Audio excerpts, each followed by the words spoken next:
Hi, welcome to What the Flip. Christy and Dave White is here hanging out with us today, and Matt Atchity. So really sad news came out yesterday that Jonathan Demme, the great Jonathan Demme, died. He was 73. He had esophageal cancer, which I don't know was anything that people knew about. Like, I had never heard anything like Jonathan Demme is ailing, but it's just a huge loss. And we got the Justin Timberlake movie just within the last year. Few months. Yeah, that came out this year. They kept this very quiet. Yeah, so it's a huge loss. And you know, you mentioned the Justin Timberlake movie. When I think about Jonathan Demme, yeah, the concert films come to mind, of course. Right. But his work was so eclectic and across every kind of genre, and even within the concert films, those were all really different.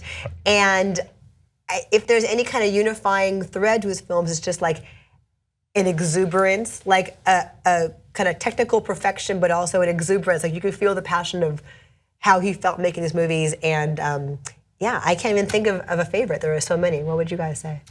I found, Silence of the Lambs still holds up really well. It is one of the three movies that have ever won Best Actor, Best Actress, Best Script, or Best Screenplay, and Director and Picture. Yeah, that's a hell of a movie. But you look through his filmography, and it's amazing stuff that he's done. Philadelphia is an amazing movie. Something Wild. Something totally great. Married to the Mob. His concert films. Stop Making Sense, and the Neil Young movie, and even you could almost call Swimming to Cambodia a concert movie of sorts. Yes. He's got he had this real interesting eye, and was a guy that look, lots of people have varied interests, and he was I think as a director, he was a person who could make those really accessible and help you share his own enthusiasm, and not a lot of directors can do that in a way that they cross genres that way. And terrific. It's a huge loss. I was punk rock in the 80s. And I remember seeing Stop Making Sense in 1984, 85, whenever it came out, and thinking to myself, this is an unusual concert film. It's not like a concert film I've seen before. It felt more careful than a lot of, concert films I'd seen in the past. But then after that, he made Something Wild and Married to the Mob, and I remember feeling as though I were being marketed to by those films, and all the other punk rock people I knew at that time would say to each other, you should see Something Wild. It felt like he was sort of on our side in the weird 80s cultural divide. And so when I saw Something Wild, I thought, I will pay attention to this man's name. And I went back and I looked at some of his earlier films, Citizens Band and Swing Shift and Melvin and Howard, all of which were movies about run-of-the-mill, everyday, and yet somewhat unusual people. And that seemed to be what he liked. And so what I realized about him in the 80s was, and the reason I felt connected to his filmmaking was, he was making films about people that films weren't ordinarily made about. They weren't glamorous people, they were interesting people. And it didn't surprise me when he made Silence of the Lambs, although it felt like a bit of a stylistic departure and a tonal departure for me at the time. But the characters in that film are people that he was really invested in, the same way that he was invested in the characters in Something Wild and Married to the Mob in the earlier late 70s movies. I'll tell you which one to this day I keep thinking about. It got bad reviews when it came out in the 80s. Beloved.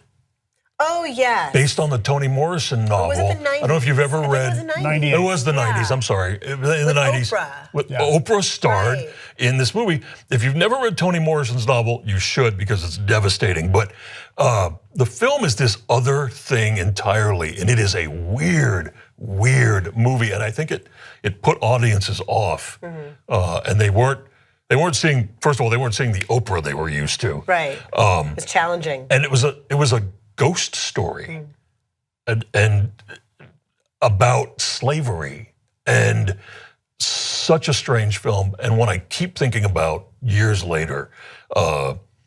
And go find that one. Yeah, it's not as accessible as a lot of Demme's other work, especially coming off of like Silence of the Lambs, which is thrilling and frightening, and anyone can get into it. Yeah, I'd forgotten all about Beloved, actually. Yeah. And then Ricky and the Flash, right? That was his remake of Manchurian Candidate, and that original is one of my favorite movies of all time. His remake works. It works. I went into that movie thinking it was going to be terrible. Like, oh my God, how could they remake this? And it works. Works just fine. I think they did a decent. I think he did a good job with that movie. His name may not stand up with a lot of iconic directors. It's a little bit more subtle, but it is a big loss, and encourage people to go back and check out the the Jonathan Demme movies you haven't seen. Yeah, a couple years ago, they showed Stop Making Sense at the New Beverly. One of the cool things about being in LA is we have a lot of cool repertory houses here. And Chris and I brought Nick. And this was like, what, 30 years later? Right. And people were dancing in the aisles. It still plays, a lot of it's like the music is so great, but the intimacy makes that joy of that performance just infectious. And so people were like, middle of the afternoon on a Saturday in LA, cynical LA, people were dancing in the aisles to Stop Making Sense, and it still is just massively, massively groundbreaking concert film. But there's intimacy about it, whereas the JT one, the new one, is massive, but also is joyous in a way that just bursts from the screen, and that's just his love for music, and documenting it really, really shows. So. It is sad. I was sad to see that he died. And so chime in, let us know what your favorite Jonathan Demme movies are, but we're remembering him today. Thanks, bye.